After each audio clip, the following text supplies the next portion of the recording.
Hello friends, welcome to Honey GS classes. August 25th, 26th and 27th 3 days current affairs. ఈ 3 days current affairsలో మనకి ఎక్కువ అంశాలు అనేవి Indian polity ఎక్కువ ఉన్నాయి అండ్ ఎకనామీ అనేది మనకి ఏ ఒక్కటి లేదు. జస్ట్ ఈ సెంట్రల్ బ్యాంక్ గవర్నర్ల సమ్మిట్ అనేది అమెరికాలో జరుగుతుంది, ఆ ఒక్కటే మనకి ఎకనామీ అనేది ఉన్నది. సో మనకి ఎక్కువ అంశాలు చూస్తే కరెంట్ అఫైర్స్లో ఏ అంశం తీసుకున్నా కూడా ఎక్కువ సార్లు పాలిటీ కావచ్చు, ఎకనామీ కావచ్చు, లేదా సైన్స్ అండ్ టెక్నాలజీ కావచ్చు, లేదా ఎన్విరాన్మెంట్ బేస్ అని చెప్పేసి కొన్ని రకాల international institutions. So international institutions ఈ 5 అంశాల కరెంట్ అఫైర్స్ మనకి ఎక్కువ ఉంటాయి. ఈ 5 అంశాలలో మనకి ఎటువంటి అంశాలు లేదు అంటే ఆ రోజు కరెంట్ అఫైర్స్ అనేది వితిన్ 10 minutesలో మనం చదువుకోవచ్చు.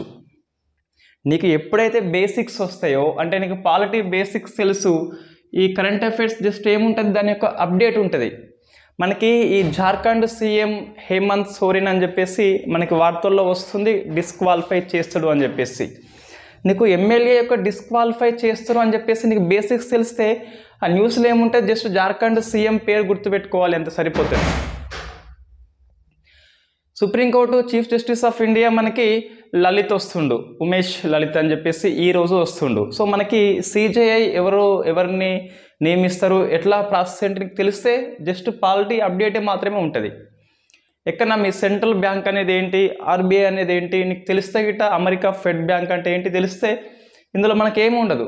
సైన్స్ అండ్ టెక్నాలజీ చూస్తే ఎక్కువ ఏముంటాయి, మనకి ఉపగ్రహాలు కానీ క్షిపణి కానీ ఇవి ఎక్కువ ఉంటాయి. రేర్గా కొన్ని రకాల కొత్త రకమైన వ్యాధులు వచ్చినప్పుడు ఆ వ్యాధి ఎక్కడ ప్రబలింది, ఏ వైరస్, ఏ బ్యాక్టీరియా, ఏ వ్యాక్సిన్ అని చెప్పేసి కొత్త రకమైన ఆవిష్కరణ ఏంటి, కొన్ని ఐఐటి అనేవి నూతన ఆవిష్కరణలు చేస్తారు, అవి ఏంటి అని చెప్పేసి వస్తుంది.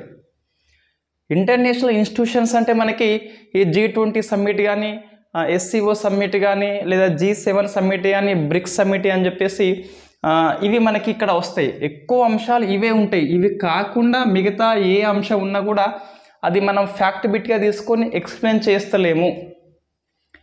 రైట్, కరెంట్ అఫైర్స్కి సిలబస్ ఉండదని చెప్పేసి పెద్ద అపోహ. అది కరెంట్ అఫైర్స్ సిలబస్ ఉంటుంది. ఏం సిలబస్ ఉంటుంది, నీ స్టాటిక్ పోర్షన్లో ఉన్న అంశాలకి అప్డేట్ వర్షనే కరెంట్ అఫైర్స్ మనకి.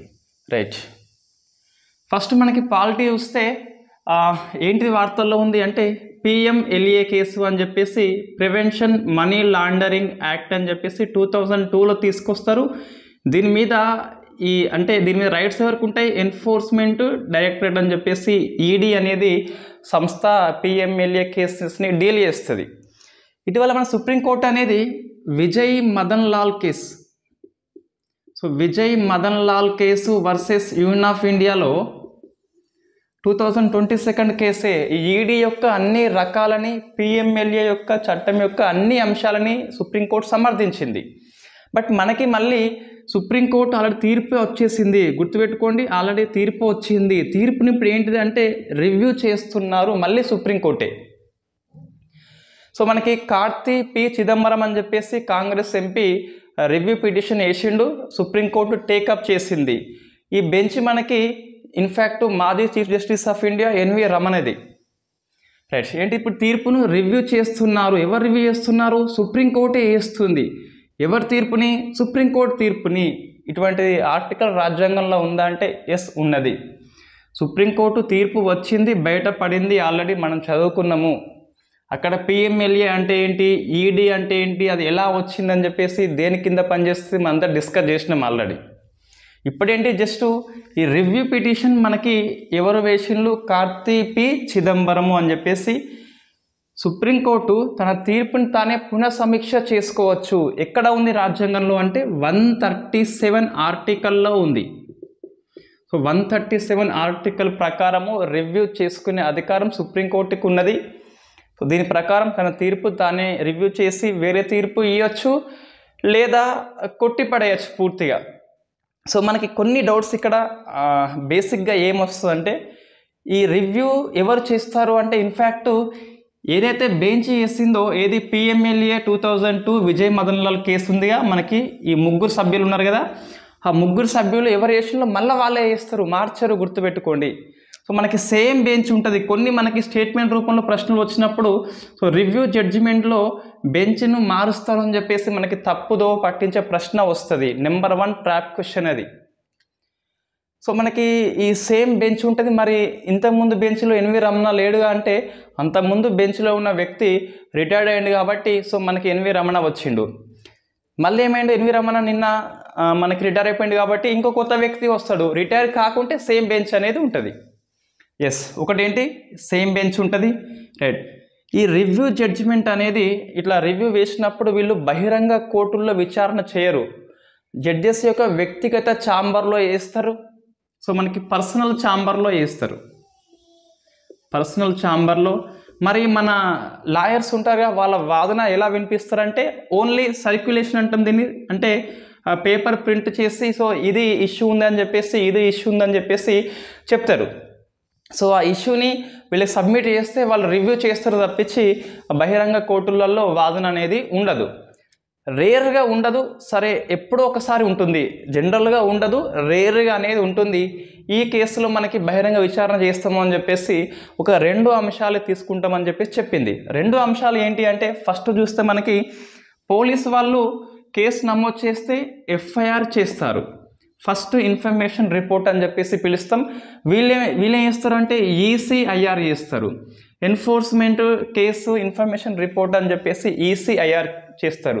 నా మీద ఈడీ అటాక్ చేసింది, నా మీద ఈసీఐఆర్ ఫైల్ చేసింది, సో నాకు ఈసీఐఆర్ అనేది ఇవ్వాల్సిన అవసరం లేదు అని చెప్పేసి మన పిఎంఎల్ఏ చట్టంలో ఉంటుంది, ఈడీలో ఉంటుంది.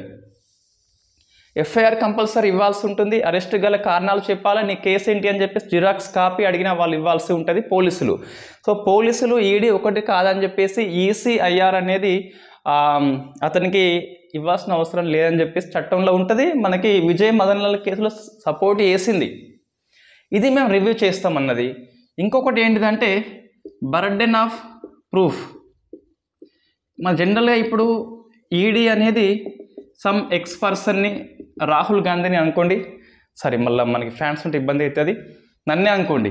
సో నన్ను అరెస్ట్ చేసింది ఈడీ అనేది. ఇప్పుడు ఏంటిది, ఈడీ అనేది ప్రూవ్ చేసుడు కాదు, నేను దోషి అని చెప్పేసి నేను ప్రూవ్ చేసుకోవాలి. బర్డెన్ ఆఫ్ ప్రూఫ్ అనేది నా మీద ఉంటుంది, నేను నిర్దోషి అని చెప్పేసి నేను ప్రూవ్ చేసుకోవాల్సి ఉంటుంది. ప్రాసిక్యూషన్ సంస్థ కాదు, కన్విక్ట్ వాళ్ళు మాత్రమే ప్రూవ్ చేసుకోవాలి. సో ఇది ఇబ్బంది అని చెప్పేసి మనకి రెండింటిని రివ్యూ చేస్తామని చెప్పేసి సుప్రీంకోర్టు చెప్పింది. 137 ఆర్టికల్ ప్రకారము రాజ్యాంగం సంక్రమించిన అధికారం ప్రకారమే రివ్యూ చేస్తుంది. బట్ మొత్తాన్ని కాకుండా 2 అంశాలు గుర్తుపెట్టుకోవాలి. ఒకటి ఫస్ట్ ఏంటి ఈసీఐఆర్ అని చెప్పేసి, సెకండ్ బర్డెన్ ఆఫ్ ప్రూఫ్ అని చెప్పేసి. ఎవరు ప్రూవ్ చేసుకోవాలి, నేనే ప్రూవ్ చేసుకోవాలి. ఏమని చేసుకోవాలి, నువ్వు నా మీద మోపిన నేరము అనేది కాదు అని చెప్పేసి నేను ప్రూవ్ చేసుకోవాలి, వాళ్ళు కాదు అని చెప్పేసి. ఇది సో రెండింటిని మనకి రివ్యూ చేస్తుంది. ఇవి కొద్దిగా గుర్తుపెట్టుకొని స్టేట్మెంట్ రూపంలో. రివ్యూ పిటిషన్ని బహిరంగ కోర్టులలో బహిరంగ విచారణ చేయరు, ఛాంబర్లో చేస్తారు. ఈ ఫస్ట్ది. సెకండ్ది మనకి బీహార్లో మనకి ఇది ఆల్రెడీ డిస్కస్ చేసిందే, జస్ట్ కొద్దిగా మనకి అప్డేట్ అండి. కొద్దిగా మనకి రాజ్యాంగ అంశాలు వచ్చినాయి. దాంట్లో మనకి నితీష్ కుమార్ రాజీనామా చేసిండు, మళ్ళా ముఖ్యమంత్రిగా ప్రమాణ స్వీకారం చేస్తాడు. జేడీయూ అని చెప్పేసి మనకి జనతాదళ్ యూ పార్టీ అని చెప్పేసి వీళ్ళు ధర్నా చేస్తారు, అది ప్రమాణ స్వీకారం చేస్తారు ఆర్జేడీతో పెట్టుకొని. ఎవరు లాలూ ప్రసాద్ యాదవ్ను మన నితీష్ కుమార్, వీళ్ళు మళ్ళీ సీఎంగా అవుతాడు. ఇంతకుముందు బీజేపీ ఉండే ప్లస్ జేడీయూ ఉండే, ఇప్పుడు ఏమైంది అంటే ఇది కటిప్ అయిపోయింది, ఇది ఆర్జేడీతోని లింక్ అయిపోయింది. లాలూ ప్రసాద్ యాదవ్ అని చెప్పేసి మనకి ఫేమస్. రైట్. ఇప్పుడు ఏంటి, సీఎంగా మనకి నితీష్ కుమారే ఉన్నాడు, గుర్తుపెట్టుకోవాలి. వార్తల్లో ఉన్న వ్యక్తులు అని చెప్పేసి 8th టైము సీఎంగా ప్రమాణ స్వీకారం చేసిండు. ఫ్లోర్ టెస్ట్ అనేది నిర్వహించబడింది మనకి. ఆ ఫ్లోర్ టెస్ట్లో విజయం సాధించిండు. ఇన్ఫ్యాక్ట్ ఏ ఒక్కరు కూడా వ్యతిరేకంగా ఓటు వేయలేదు. మరి బీజేపీ వాళ్ళు ఎందుకు ఓటు వేయలేదంటే సభని వాకౌట్ చేసి వెనక్కి వెళ్ళిపోయింది కాబట్టి సో 0 మనకి అపోజిషన్లో వచ్చింది. మొత్తం 164 సారీ ఎంత అంటే మనకి నెంబర్ లేదు కానీ మొత్తం మీద 0, ఏ ఒక్కరు కూడా అపోజిషన్ అనేది మనకి లేరు అన్నట్టు. రైట్. ఇప్పుడు ఏంటి అంటే ఈ ఫ్లోర్ టెస్ట్ని ఎవరు పిలుస్తారు, అది మనకు కొన్ని ప్రశ్నలు వస్తాయండి. సో మనకి గవర్నరే పిలుస్తాడు. 175 సబ్ క్లాస్ 2 ప్రకారము ఆ ఫ్లోర్ టెస్ట్ని గవర్నర్ పిలిస్తే సీఎం అనేది నిరూపణ చేసుకోవాల్సి ఉంటుంది. సో మరి ఎందుకు అట్లా చేసుకోవాలి అంటే సీఎం అపాయింటెడ్ బై ఎవరు గవర్నర్. సో మనకి 75 ఆర్టికల్లో PM appointed by president of India అని ఉంటుంది. 164 ఆర్టికల్లో సీఎం అపాయింటెడ్ బై గవర్నర్ అని చెప్పేసి ఉంటుంది. సో ఇతను ఎగ్జిక్యూటివే కాబట్టి ఇద్దరు ఎగ్జిక్యూటివ్ వాళ్ళు నియామకం చేసుకుంటే చెల్లదు. కాబట్టి కంపల్సరీ శాసనసభ యొక్క ఆమోదం పొందాల్సి ఉంటుంది. That is called parliamentary democracy. Executive responsible to legislature, ఇది ఒకటి మంత్రం అండి, ఇది ఒకటే మనం గుర్తుపెట్టుకోవాల్సి ఉంటుంది. దీని ప్రకారం కంపల్సరీ సభలో విశ్వాసం పొందాల్సి ఉంటుంది. ట్రస్ట్ ఓటు లేదా ఫ్లోర్ టెస్ట్ అని చెప్పేసి పిలుస్తాం. మనకి రాజ్యాంగంలో ఈ పదం లేదు. సో మనకి రాజ్యాంగంలో ఈ పదం అనేది లేదు. రాజ్యాంగంలో మనకి పదం అనేది లేదు. కాబట్టి జస్ట్ 75 ఆర్టికల్ 164 ఆర్టికల్ సభ విశ్వాసం పొందాలి. కలెక్టివ్ రెస్పాన్సిబిలిటీ అంటాం. మంత్రిమండలి అనేది కౌన్సిల్ ఆఫ్ మినిస్టర్స్ అనేది 75 164 ప్రకారం సభ యొక్క విశ్వాసాన్ని పొందాలి. కాబట్టి ఇండైరెక్ట్గా ఫ్లోర్ టెస్ట్ని అది పేర్కొంటుంది. ఇంకా కొద్దిగా మనకి నాటకీయత అక్కడ ఏంటి అంటే బీహార్కి ఇంతకుముందు మనకి బీజేపీ ఉన్ను జేడీయూ ఉండే కదా, అప్పుడు స్పీకర్ ఎవరు అంటే బీజేపీ వ్యక్తి ఉండే మనకి. ఇప్పుడు పార్టీ ఇప్పుడు ఏమైంది, Nitish Kumar JDU plus RJD వచ్చింది. ఇప్పుడు స్పీకర్గా మనకి జనరల్గా ఇది ఎక్కడా లేదు మనకి రాజ్యాంగంలో, కానీ అధికారిక పక్షం వల్లే ఉంటారు. ఇట్ ఈస్ ఎ పార్లమెంటరీ పరంపర, కన్వెన్షన్, సంప్రదాయము అంతే. మనకి లోక్సభ స్పీకర్ కావచ్చు లేదా విధానసభ స్పీకర్ కావచ్చు, ఎవరు కావచ్చు ఇందులో అంటే సభలో ఎవరిని ఎన్నుకుంటే వాళ్ళు కావచ్చు, అధికార పక్షం కావచ్చు, ప్రతిపక్షం కావచ్చు. ఈ నితీష్ కుమార్ ఏమంటాడు అంటే అయ్యా నువ్వు ప్రతిపక్షం కాబట్టి ఇంకా నువ్వు స్పీకర్ వద్దు అని చెప్పేసి రాజీనామా చేయమంటే ఇతను రాజీనామా చేయకుండా కొద్దిగా మొరాయిస్తాడు. అప్పుడు ఈ నిన్న లేదా మొన్న మనకి మొత్తం మీద నితీష్ కుమార్ వీళ్ళు ప్రభుత్వం అనేది అవిశ్వాసం ప్రతిపాదన చేస్తుంది. సో మనకి స్పీకర్ తొలగించాలంటే 15 రోజులు ముందస్తు నోటీస్ అనేది ఇవ్వాల్సి ఉంటుంది. 1/2 మెజారిటీ ఆమోదిస్తే అతను తొలగించబడతాడు. సో మనకి ఇతను తొలగించుదామని చెప్పేసి నోటీస్ ఇస్తారు. ఆ నోటీస్ ఇచ్చినాక వెంటనే రాజీనామా చేస్తాడు. సో మనం గుర్తుపెట్టుకోవాలి, ఈ స్పీకర్ రాజీనామా ఎవరికి ఇస్తాడు అంటే డిప్యూటీ స్పీకర్కి ఇస్తాడు. స్పీకర్ని తొలగించేది ఎవరు అంటే సభ తొలగిస్తుంది. 1/2 మెజారిటీ మనకి 15 డేస్ ముంగట ముందస్తు నోటీస్తో ఇవ్వాలి. తొలగింపు తీర్మానం పరిశీలనలో ఉన్నప్పుడు సభకి అధ్యక్షత వహించవచ్చు అంటే వహించరాదు. సభకి హాజరు కావచ్చు అంటే సభకి హాజరు కావచ్చు. అట్లా మనం కొన్ని గుర్తుపెట్టుకోవాలి. క్యాస్టింగ్ ఓట్ అనేది చేయరాదు, మళ్ళీ క్యాస్టింగ్ ఓట్ అనేది చేయరాదు. సో రైట్, మనకి ఇది కొద్దిగా ఎకనామీ కాకుండా పాలిటీ అంశాలు ఇవి ఉన్నాయి. ఈ పిఎంఎల్ఏ అనేది మనకి ఎకనామీ కిందకి వస్తుంది. రైట్, నెక్స్ట్ మనకి జార్ఖండ్ సీఎం అండి హేమంత్ సోరెన్ ఇష్యూ. సో మనకి పూర్తిగా ఇంకా ఎటువంటి అఫీషియల్ మ్యాటర్ లేదు హేమంత్ సోరెన్ మీద. మనకి పత్రిక ఆధారంగా మనం డిస్కస్ చేస్తున్నాం. ఇక్కడ మనకి జార్ఖండ్ సీఎంగా పనిచేస్తున్నాడు. ఆల్రెడీ మనం డిస్కస్ చేసినాం గత 2 months బ్యాక్ అనుకుంటే, మేబీ 1 month బ్యాక్. ఎన్నికల సంఘం యొక్క అభిప్రాయం గవర్నర్ కోరిండు అని చెప్పేసి మనకి వార్తలు వచ్చినాయి.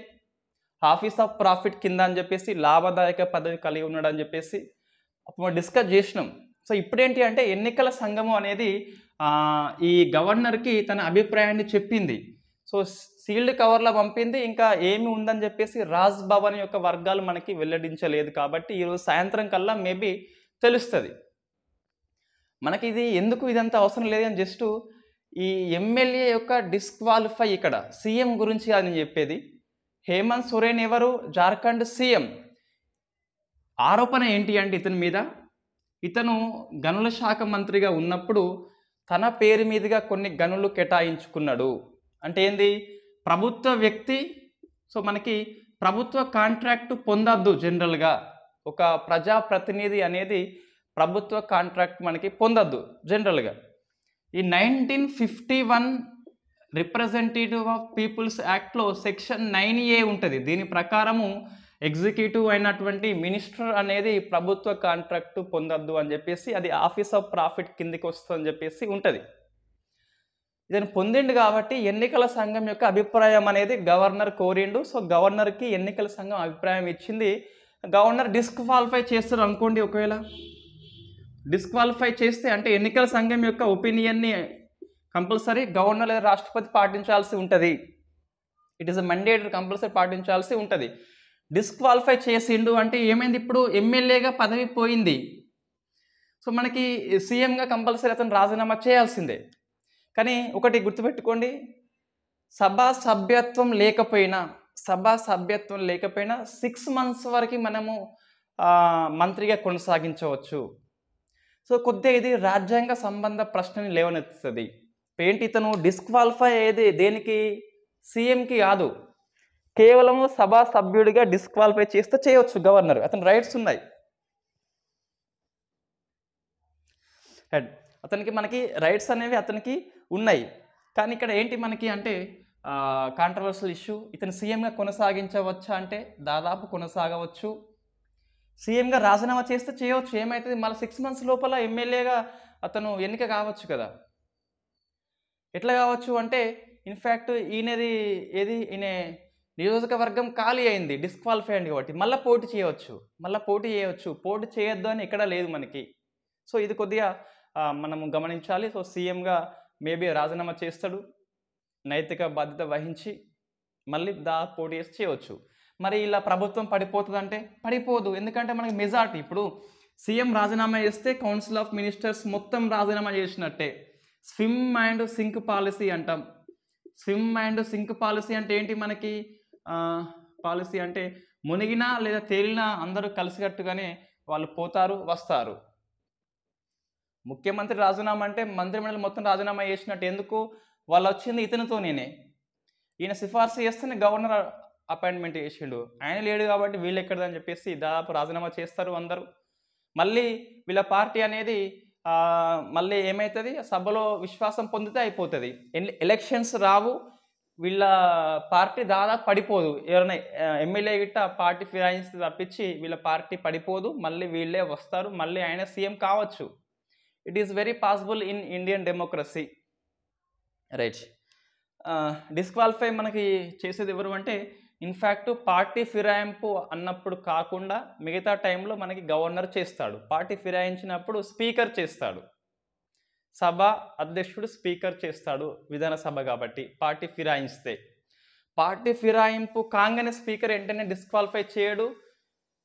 ఆ పార్టీ యొక్క అధ్యక్షుడు ఈ స్పీకర్కి ఫిర్యాదు చేస్తే స్పీకరు తనకి నచ్చినప్పుడు డిస్క్వాలిఫై చేస్తాడు. ఇవంతా మనకి పాలిటీలో అర్థమయ్యేది వేరు, ఉండేది వేరు. వాస్తవంగా మనం జనరల్గా ఏమనుకుంటామంటే పార్టీ ఫిరాయింపు కాగానే డిస్క్వాలిఫై అవుతాడు, so there is no chance. సభ కాకుండా పార్టీ అధ్యక్షుడు స్పీకర్కి ఫిర్యాదు చేస్తే అతను ఇష్టం వచ్చినప్పుడు నిర్ణయం చెప్పవచ్చు. టైం బైండింగ్ అంటూ ఏమీ లేదు, రైట్. ఇది మనకి Jharkhand CM issue. Office of profit రాజ్యాంగంలో పేర్కొనలేదు, అయినప్పటికీ రాజ్యాంగంలో వివరించబడింది 102 అండ్ 191 ఆర్టికల్లో. మనం డిస్కస్ చేసిన ఇదంతా మళ్ళీ ఇక్కడ అవసరం లేదు. నెక్స్ట్ మన Gosha Mahal MLA Raja Singh. So Gosha Mahal MLA ఎవరితను, Raja Singh.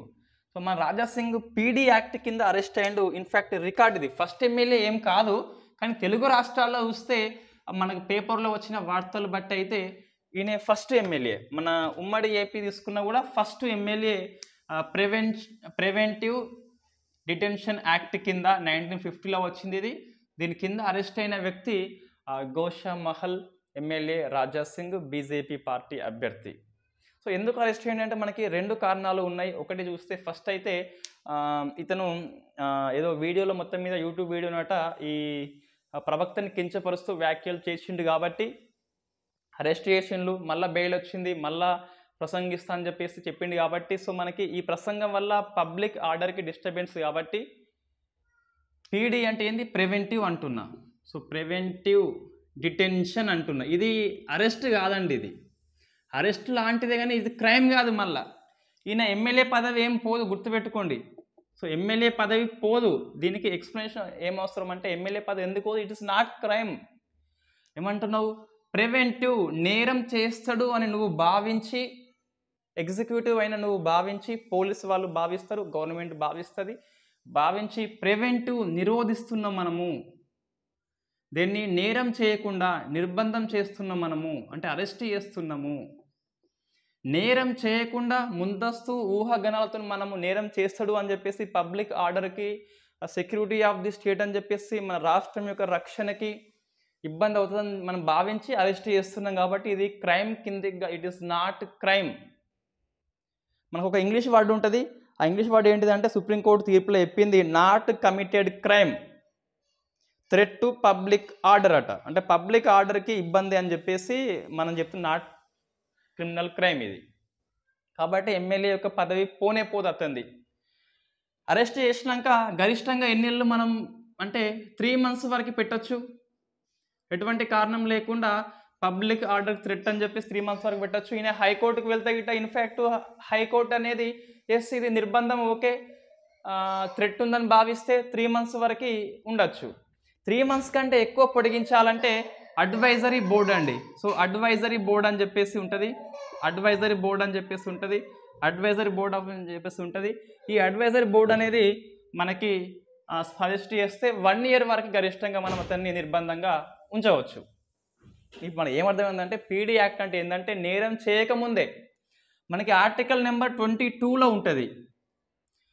ఏంటిది అంటే ఇది ఆర్బిటరీ అరెస్ట్ అంటాం, అక్రమ అరెస్ట్ని ఇది నివారిస్తుంది. దీనిలో మనకి 2 అరెస్టులు ఉంటాయి.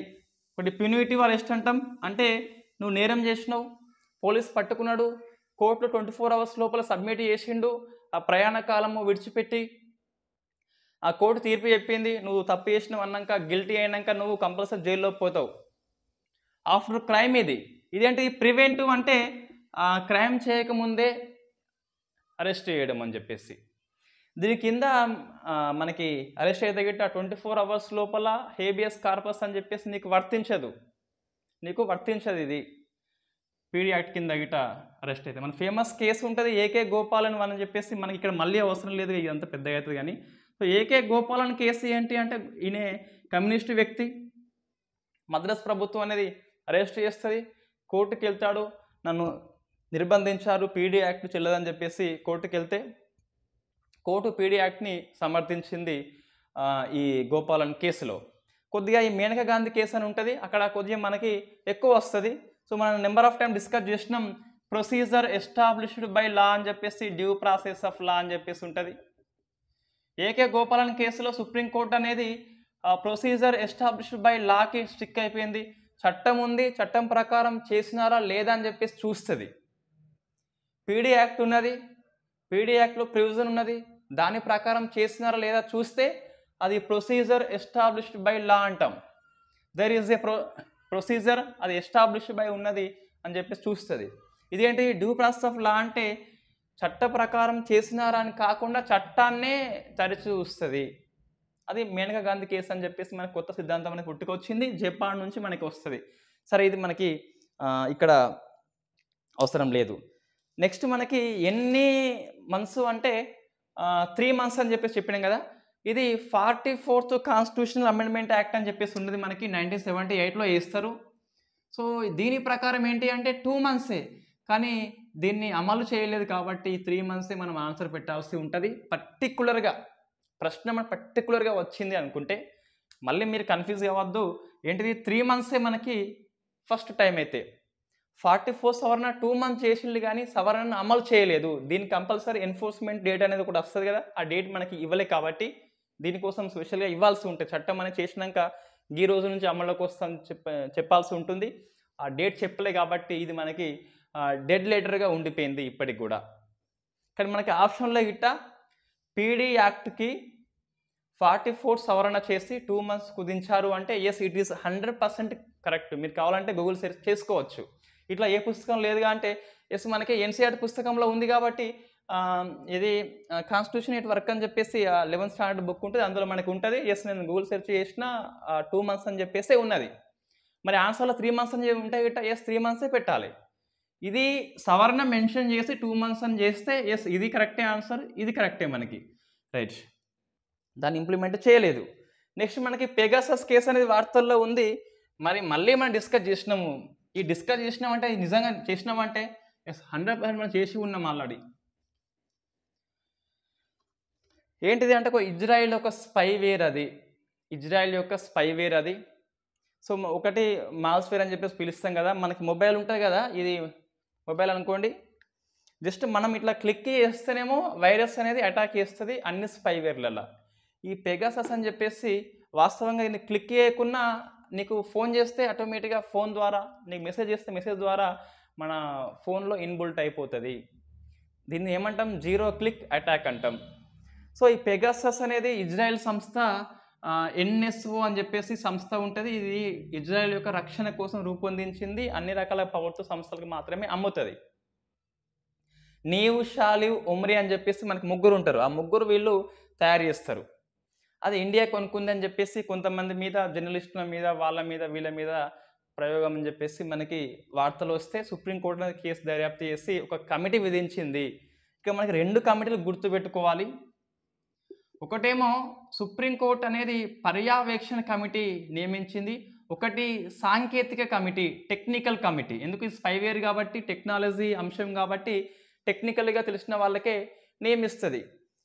ఈ ఆర్గనైజింగ్ కమిటీకి ఎవరు అంటే మనకి Ravindran chairman, supreme court retired judge అతను, ఇంకా అలోక్ కుమార్ జోషి అని చెప్పేసి, ఇంకా మనకి సందీప్ ఒబిరాయ్ అని చెప్పేసి ఉంటారు. ఇందులో ఎవరు అంటే ఎవరు మనకి ప్రభాకర్ అని చెప్పేసి అండ్ అశ్విన్ అనిల్ అండ్ అనిల్ కుమార్ అని చెప్పేసి, నవీన్ కుమార్ అని చెప్పేసి, అశ్విన్ అనిల్, ప్రభాకర్ అని చెప్పేసి ముగ్గురు ఉంటారు. ఈ టెక్నికల్ కమిటీ అనేది రిపోర్ట్ సబ్మిట్ చేసింది, ఆ సుప్రీంకోర్టుని దర్యాప్తు చేస్తే మొత్తం మీద ఏమొచ్చిందంటే 39 మంది నా కంప్లైంట్ చేసిండ్రు, నా ఫోన్లో వైరస్ వచ్చిందని చెప్పేసి. అందులో 5 మెంబర్స్లో మాత్రం స్పైవేర్ ఉంది, కానీ ఆ స్పైవేర్ అనేది పెగాసస్ అని చెప్పేసి ఈ కమిటీ అనేది నిరూపణ చేయలేకపోయింది. కాబట్టి ఆ కేసు అక్కడితోని సమాప్తి అయిపోయింది.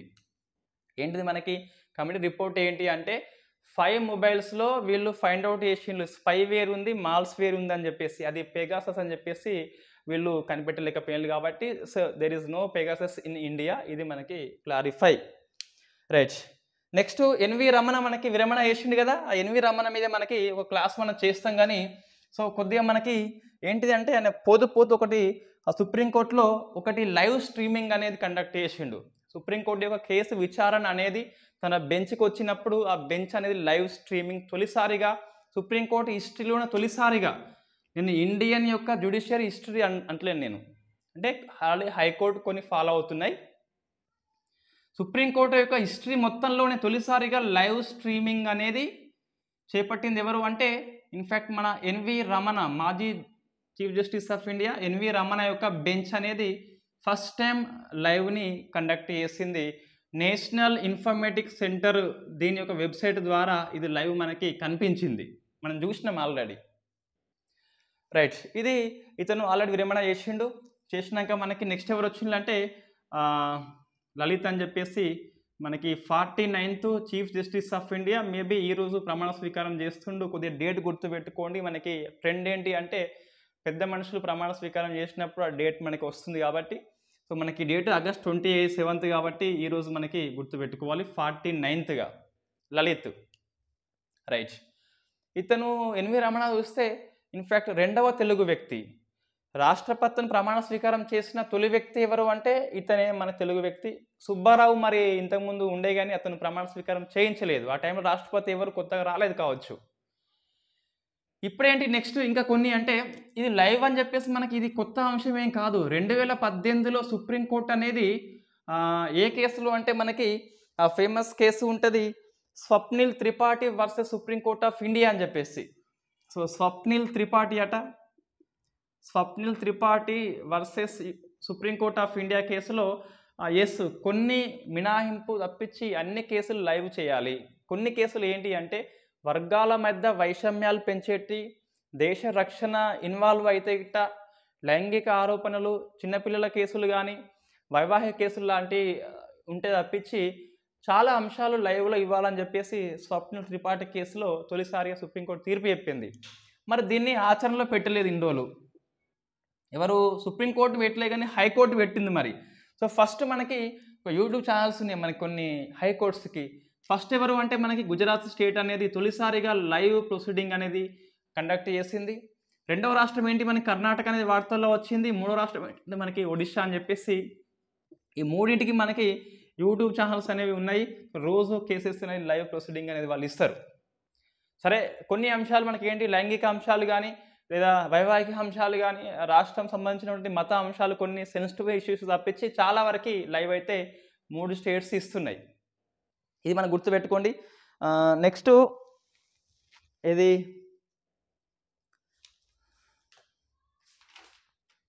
ఇంకా కొన్ని గౌడ్ స్కీమ్స్ నేను జస్ట్ చదువుతా అంతే. ఇక ఇంతే ఎక్స్ప్లెయిన్ ఇంతే, ఇక మిగతా అన్ని ఓన్లీ బిట్స్ అండి. మనకి గౌట్ స్కీమ్స్ అనేది ఒకటి ఉన్నది కదా, ఏది ఆయుష్మాన్ భారత్ ప్రధానమంత్రి జన్ ఆరోగ్య యోజన అని చెప్పేసి దీంట్లో తొలిసారిగా మనకి ట్రాన్స్జెండర్స్కి అవకాశం కల్పించిండ్రు స్పెషల్గా. సో మనకి ఈ స్కీమ్ జనరల్గా కుటుంబాన్ని ఒక యూనిట్గా తీసుకుంటుంది. కుటుంబం మొత్తానికి 5 lakhs అనేది అప్లికేబుల్ చేస్తుంది. వీళ్ళకి మాత్రము తొలిసారిగా ఒక వ్యక్తి ఇండివిజువల్ బేస్లో ఒక వ్యక్తిని ప్రామాణికంగా తీసుకొని వ్యక్తిని యూనిట్గా తీసుకొని ఈ స్కీమ్ని అప్లై చేస్తుంది. సో మనకి ప్రశ్నలు వస్తాయి, ఈ ఆయుష్మాన్ భారత్ యొక్క స్కీమ్లో మార్పులు ఏంటి అంటే కుటుంబం నుంచి వ్యక్తికి మారింది. ఈ వ్యక్తులకు స్పెషల్గా హెల్త్ కార్డ్స్ అనేది జారీ చేస్తారు. జారీ చేసినాక ఈ హెల్త్ కార్డ్ అనేది ఆ ఒక్కనికే వర్తిస్తుంది, వాళ్ళ ఫ్యామిలీకి అనేది వర్తించదు. గుర్తుపెట్టుకోవాలి. ఎంత మనకి 5 lakhs కవరేజ్ ఇస్తారు. ఇన్ఫ్యాక్ట్ కొత్తగా ఎవరన్నా లింగ మార్పిడి చేసుకోవాలన్నా కూడా ఆయుష్మాన్ భారత్ కింద వెళ్ళి 5 lakhs లోపల 1 yearకి చేసుకోవచ్చు. సో ఉన్న వాళ్ళకి బెనిఫిట్, కావాలన్న వాళ్ళకి కూడా బెనిఫిట్ అనేది మన ఇండియా ప్రభుత్వం అనేది కల్పించింది, ఈ స్కీమ్ కింద కల్పించింది. ఇంకా ఏంటి అంటే ఈ కార్డ్ అనేది ఇంతకుముందు సెంట్రల్ గవర్నమెంట్ ఆయుష్మాన్ భారత్, తెలంగాణ ఆరోగ్యశ్రీ కదా. సో ఇప్పుడు ఈ కార్డు మీద మనకి 1/3 ప్లేస్ ఉంటుందిగా. సో ఇందులో రాష్ట్ర ప్రభుత్వం యొక్క స్కీమ్ వచ్చేలా ఈ ఆయుష్మాన్ భారత్ స్కీమ్ వచ్చే రెండు లోగోలు కూడా పెట్టుకోవచ్చు. ఇవి కొత్త కార్డులలో మార్పులు వేసిండు. State government scheme and central government scheme 2 లోగోలు వచ్చేలా కార్డ్స్ మనం కొత్తగా రూపొందించుకోవచ్చు. మనకి ఈ ట్రాన్స్జెండర్స్ చూస్తే గిట్ట మనకి నల్సా కేసు ఉంది. So NALSA case versus union of India కేసులో తొలిసారిగా 2014లో వీళ్ళని థర్డ్ పర్సన్గా ట్రీట్ చేసింది. సో స్త్రీలింగము, పుల్లింగం, మూడో లింగం అని చెప్పేసి నల్సా కేసు అనేది మనకి ఉంటుంది, ఫేమస్ కేసు. ఈ నవతేజ్ సింగ్ జోహర్ అని చెప్పేసి ఆ కేసులో స్వలింగ సంపర్కం నేరం కాదు అని చెప్పేసి చెప్పింది. వీళ్ళకి సంబంధించిన కొన్ని ఇష్యూస్ మనకి రైట్. ఇది ట్రాన్స్జెండర్స్ కేసు అని చెప్పేసి. నెక్స్ట్ మనకి కోవిడ్ వ్యాక్సినేషన్ మీద ఈ జూలై 15 నుంచి 75 days పాటు మనకేమున్నది 18 years కంటే ఎక్కువ ఉన్న వాళ్ళకి కోవిడ్ యొక్క బూస్టర్ డోస్ అనేది ఫ్రీ. మనకి కోవిడ్ వ్యాక్సినేషన్ అమృత్ మహోత్సవ్ అని చెప్పేసి ఆ స్కీమ్ పెట్టింది కదా, గుర్తున్నది మనకి maybe. So Covid vaccination Amrit Mahotsav July 15 నుంచి 75 రోజుల పాటు, అంటే సెప్టెంబర్ 30 వరకు అని చెప్పేసి మనకు ఉంటుంది వెబ్సైట్లో. 78 days ఏమో అవుతున్నాయి లెక్క పెడితే గిట్ట, కానీ జస్ట్ వాళ్ళు ఏమంటారు 75 days అని చెప్పేసి ఇక్కడ నుంచి ఇంతవరకు గుర్తుపెట్టుకోవాలి రైట్. ఏంటిది కోవిడ్ వ్యాక్సినేషన్ అమృత్ మహోత్సవ్ ఏంటిది ఇది అంటే 18 కంటే ఎక్కువ యూఆర్ అడల్ట్ అయితే గిట్ట నీకు గవర్నమెంట్ సెంటర్ దగ్గర బూస్టర్ డోస్ అనేది ప్రీకాషన్ డోస్ అనేది ఫ్రీగా ఇస్తుండ్రు. ఎప్పుడు సెకండ్ డోస్ అయిపోయాక 26 weeks లేదా 6 months గ్యాప్ అనేది ఉండాల్సి ఉంటుంది. మనకి హోమోలోగస్ ఉన్నది అండ్ హెటెరోలోగస్ ఉన్నది. ఇప్పుడు ప్రజెంట్ అయితే హోమోలోగస్ అంటే నువ్వు 2 డోసులు ఏది వేసుకుంటే అదే వేసుకోవాలి. హెటెరో అంటే 2 వేసుకున్నది కాకుండా వేరే వేసుకోవచ్చు, అది కోర్బోవాక్స్ అని చెప్పేసి మనకి ఇటీవల ప్రభుత్వం అనేది ఆమోదించింది, ప్రోటోకాల్లో చేర్చింది, ఎన్టీఏ అని చెప్పేసి NTAGI అని చెప్పేసి. ఏంటిది ఇండియాలో ఏకైక హెటెరోలోగస్ వ్యాక్సిన్ ఏంటి అంటే కోర్బోవాక్స్ అని చెప్పేసి బయోలాజికల్ ఈ సంస్థ మనకి మహిమ దాంట్లో అని చెప్పేసి మనం నెంబర్ ఆఫ్ టైం డిస్కస్ చేసినాం. దాంట్లో కోడ్ని సబ్ యూనిట్ ఉంటుంది అని చెప్పేసి టెక్నాలజీ రైట్. ఇప్పుడు ఏంటి మరి ఎందుకు వార్తలో వచ్చింది మళ్ళీ ఎందుకు చెప్తున్నావు అంటే నువ్వు దీని పేరు మార్చిండ్లు జనశక్తి అభియాన్ అని చెప్పేసి. సో జన్ అభియాన్ దీని పేరేంటి అంటే జన్ అభియాన్గా మార్చిండ్లు, ఎందుకంటే జనశక్తి భాగీదార్ అని చెప్పేసి ఎక్కువ మందిని ఇన్వాల్వ్ చేయాలని చెప్పేసి పేరు మార్చిండ్లు జనశక్తి అభియాన్ అని చెప్పేసి గుర్తుపెట్టుకోండి.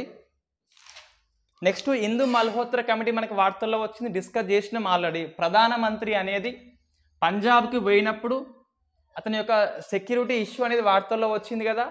ఈ ఇది స్పెషల్ ప్రొటెక్షన్ గ్రూప్స్ అని చెప్పేసి అప్పుడు ఇందు మల్హోత్రా కమిటీ సుప్రీంకోర్టు నియమిస్తే రిపోర్ట్ ఇచ్చింది. పంజాబ్ యొక్క పోలీస్ తప్పు ఉందని చెప్పేసి రిపోర్ట్ అయితే ఇచ్చింది. ఇంకోటి జేపీ చౌదరి కమిటీ మనకి వార్తల్లో ఉంది. జేపీ చౌదరి కమిటీ ఏంటి అంటే ఈ బిఎస్ఎన్ఎల్ని ఉన్ను ఎంటీఎన్ఎల్ను కలిపేందుకు మనకి ఈ కమిటీ అనేది నియామకం చేసిండ్రు. ఎంటీఎన్ఎల్ అంటే మనకి ఈ ఢిల్లీ అండ్ ముంబైలో ఈ బిఎస్ఎన్ఎల్ ఇతర ప్రాంతాల్లో మనకి టెలిఫోన్ సౌకర్యం కల్పిస్తాయి. ఇది ఓన్లీ ఢిల్లీ అండ్ ముంబై మాత్రమే మనకి పనిచేస్తుంది. రైట్, ఇది ఎంటీఎన్ఎల్ రెండింటిని ఏఎస్ఎన్ఎల్ మెర్జ్ చేస్తున్నారు. ఇప్పుడు ఇది ఎక్కువ నష్టాల్లో ఉంది, ఇది కొద్ది నష్టాల్లో ఉంది. మనకి ఇటీవల బిఎస్ఎన్ఎల్కి 1.64 లక్షల కోట్ల ప్యాకేజ్ మనకి ఇచ్చింది. బిఎస్ఎన్ఎల్ యొక్క రివ్యాంప్ కోసం అనేది ఇచ్చింది. Next one nation one fertiliser, ఒక దేశము ఒక ఎరువు అని చెప్పేసి ఆ బ్రాండ్ ఉంటుంది. ఇప్పుడు యూరియా బస్తా ఉంటుందిగా, యూరియా బస్తా అనేది ఒక కంపెనీ ఉంటుంది. ఆ కంపెనీలో 2/3 అనేది మన గవర్నమెంట్ పేరే ఉండాలి, భారత్ యూరియా అని చెప్పేసి, ఇంకా 1/3 అని చెప్పేసి కంపెనీ పేరు ఉండాలి. సమస్య ఏంటి అంటే ఆయా కంపెనీలకి ఇది ప్రోత్సాహకరం కాకపోవచ్చు, ఆ కంపెనీ పేరు ఎక్కువ కనిపిస్తలేదు కాబట్టి.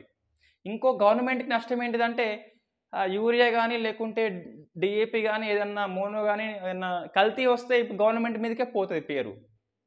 లాభం ఉన్నది బ్రాండ్ ఎక్కువ వస్తుంది, నష్టం ఉన్నది ఒకవేళ కల్తీ ఉంటే గవర్నమెంటే భరించాల్సి ఉంటుంది. రైట్, అది కూడా మీరు చూసుకోండి. నెక్స్ట్ మనకి ఈ టోల్ గేట్ దగ్గర ఆ టోల్ గేట్ మనకు ఒకటి ఉంటుందిగా బిల్డింగ్, దానిలో వ్యక్తి ఉంటాడు కదా, ఆ వ్యక్తి లేకుండా కొన్ని కెమెరాలు అయితే ఏర్పాటు చేస్తున్నారు. ఆ కెమెరాలు డిస్కస్ చేసుకోండి. అవి జాతీయ కార్మిక మీటింగ్ అని చెప్పేసి మనకి తిరుపతిలో జరిగింది. ప్రధానమంత్రి వీడియో కాన్ఫరెన్స్లో మాట్లాడిండు.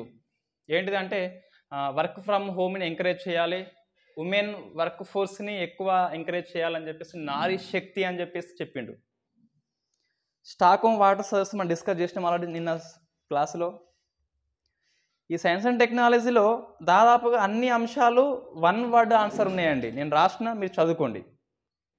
నెక్స్ట్ ఇంటర్నేషనల్ రిలేషన్ చూస్తే ఇట్లా ఇండియా బంగ్లాదేశ్ ఉన్నది, India Nepal, India Russia, India Mauritius, India USA అని చెప్పేసి లిస్ట్ పెద్దగా ఉంది. కానీ ఇన్ఫ్యాక్ట్ అన్ని బిట్స్ 1 లైన్ ఆన్సరే, 1 లైన్ ఆన్సరే. ఒకటి మీరు దీనికి ఎక్స్ప్లెనేషన్ అవసరం.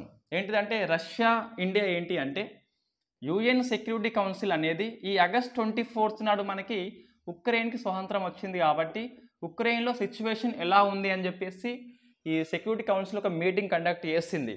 ఆ మీటింగ్లో జెలెన్స్కీ మన ఉక్రెయిన్ అధ్యక్షుడు మాట్లాడాలన్నా వద్దా అని మీద ఓటింగ్ కండక్ట్ చేస్తే మొత్తం 15 దేశాలు ఉంటాయి సెక్యూరిటీ కౌన్సిల్లో, 5+10 అని చెప్పేసి ఉంటాయి. ఈ 10లో మనం ఉన్నాం. డిసెంబర్లో మన పదవి కాలంలో అయిపోతుంది. మొజాంబిక్ అని చెప్పేసి జపాన్ వాళ్ళు వస్తున్నారు, మళ్ళీ మనం వెళ్ళిపోతాం. కానీ ఈ 15లో మొత్తం 13 ఒక్కటితోని తీర్మానం నెగ్గింది. ఒకటి ఎవరంటే ఈయన ప్రసంగం వద్దు అని చెప్పేసి రష్యా ఓటేసింది. పెద్ద మనకు ఆశ్చర్యం లేదు, రష్యా చేస్తుంది కాబట్టి. ఒకటి పక్కంటి వేన్లు ఆ వ్యక్తి చైనా, దీనికి సపోర్ట్గా వెళ్ళిపోయింది. ఇండియా ఇటువైపు వచ్చింది. అంటే ఏంటి, ఇప్పుడు తొలిసారిగా రష్యాకి అగెనెస్ట్ ఓట్ అని చెప్పేసి మనకి పత్రికల్లో హెడ్డింగ్ వచ్చింది. There is no opposite voting. ఎందుకంటే ఈ ఓటింగ్ దేని మీద, రష్యా మీద, ఉక్రెయిన్ మీద కాదు. ఉక్రెయిన్ యొక్క పరిస్థితి ఎలా ఉంది, ఇండిపెండెన్స్ వచ్చింది 24th 1991లో కాబట్టి ఆ ఉక్రెయిన్ యొక్క అధ్యక్షుడు ప్రసంగం మీద ఓటింగ్, ప్రసంగించాలా వద్దా అంటే it is not against Russia అని చెప్పేసి మనకి ఇది ఇండియా ప్రత్యేకించి ఒకటి ట్వీట్ అనేది చేసింది. అది ఇంగ్లీష్లో ఏముందంటే there is no question of us voting against Russia. రష్యాకి అగెనెస్ట్గా ఓటింగ్ వేసే ప్రసక్తే లేదట. మరి ఇప్పుడేం వేసినామంటే రష్యాకి కాదు అగెనిస్ట్గా, ఆ ప్రసంగిస్తే వచ్చే నష్టం ఏంటి, ప్రసంగమే కదా అని చెప్పేసి మనం సపోర్ట్ చేసుకుంటున్నాం. రైట్, ఈ ఇండియా నేపాల్ ఇష్యూ ఏంటి అంటే మనకి ఈ అగ్నివీర్స్ అని చెప్పేసి మనకి వార్తల్లో వచ్చింది కదా. వాస్తవంగా 1947లో ఒక ఒప్పందం ఉంటుంది. ఈ గుర్ఖాలు మనం నియామకం చేసుకోవాలంటే నేపాల్ అనేది ఆమోదించాల్సి ఉంటుంది. ఈ అగ్నివీర్స్కి మాకు అభ్యంతరం అని చెప్పేసి నేపాల్ వాళ్ళు ఇక మీద గుర్ఖాలను పంపించమని చెప్పేసి ఇండియాకి చెప్పినారట. ఇంకా మనకి ఇండియా సంప్రదింపులు చేపడుతుంది. రైట్, మిగతా అన్ని ఫ్యాక్ట్స్. డిఆర్డిఓ అధ్యక్షుడిగా మనకి సమీర్ వి కామత్ ఎన్నికైండు. మన సతీష్ రెడ్డి వెళ్ళిపోయిండు. మన హోంశాఖ మంత్రి రక్షణ శాఖ మంత్రి రాజ్నాథ్ సింగ్ స్పెషల్గా పిలిపించుకున్నట్టు మన సతీష్ రెడ్డిని, తెలుగు వ్యక్తి, ఏపీ కావచ్చు తెలుగు వ్యక్తి మొత్తం మీద. దేనికంటే రక్షణ శాఖ మంత్రి యొక్క శాస్త్ర సలహాదారుడిగా సతీష్ రెడ్డి ఎన్నికైండు, డిఆర్డిఓ చైర్మన్గా ఉన్నాడు ఇప్పుడు. అంటే డిఆర్డిఓ ఉంటే అటువైపు తీసుకెళ్ళిండు. రైట్. ఇంకా మీరు మిగతా అంశాలు, ఎకనామీ అనేది ఒకటే అంశం ఉన్నది. తెలంగాణ అంశాలు ఒక 6 నుంచి మనకి 7 ఉన్నాయి. అందులో గోషమ్మహల్ ఒకటి, ఇంకోటి పత్తిపాక మోహన్కి ఈ కేంద్ర సాహిత్య అకాడమీ అవార్డు మనకు వచ్చింది, బాల సాహిత్యం అని చెప్పేసి వచ్చింది. బాల తాత బాపూజీ అని చెప్పేసి పుస్తకం అయితే ఉన్నది. Right. Thank you very much. రేపు పీసీ ఎగ్జామ్స్ అందరికీ ఆల్ ది బెస్ట్. మన పీసీ ఎగ్జామ్స్ పట్టించుకోకుండా మనమైతే రెగ్యులర్ క్లాసెస్ని నిర్వహించుకుందాం. Thank you very much.